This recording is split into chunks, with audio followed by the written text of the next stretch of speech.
Assalamu alaikum and hi friends, welcome back to Safari Creatives. In this video I am going to share the tutorial that how I can stitch the hanging beads. Not further delay, let's get into the video. நான் hanging beads stitch பண்ணுறதுக்கு 4 mm சைஸில் இருக்கிற பால் beat எடுத்திருக்கேன்.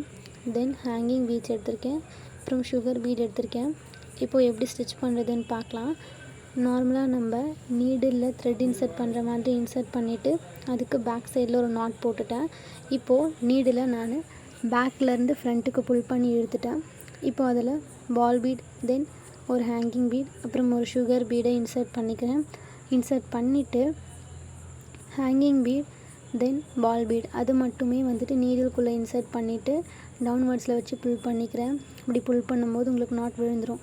But இன்னும் strong ஆக்கிறதுக்காக ஒரு tips சொல்கிறேன் நான். என்ன அப்படின்னா, அந்த த்ரெட் வந்து மிடில் இருக்கு இல்லையா, அதோடைய ரைட் டு லெஃப்ட்டுக்கு நீங்கள் ஒரு நாட் போடும்போது அது நல்லா ஸ்ட்ராங் ஆகிடும்.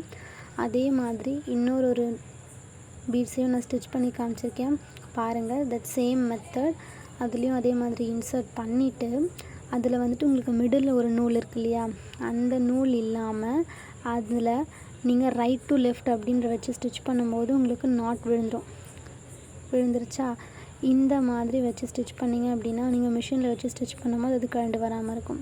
தென் இன்னொரு டிப்ஸ் என்ன அப்படின்னா, உங்களுக்கு த்ரெட் இந்த மாதிரி சின்னதாக இருந்துச்சு அப்படின்னா நீங்கள் நீடில் ஆரி நீடில் இருக்கு இல்லையா, அந்த ஹூக் வச்சு நீங்கள் வந்துட்டு இந்த மாதிரி நீடில்குள்ளே ஈஸியாக இன்சர்ட் பண்ணிவிட்டு எடுத்துக்கலாம். அவ்வளோதான், நம்மளுடைய ஹேங்கிங் பீட்ஸ் டியூட்டோரியல் ஃபினிஷ் ஆகிடுச்சு. I hope you are like this video. Please do subscribe. அஸ்ஸலாமு அலைக்கும். தேங்க்யூ.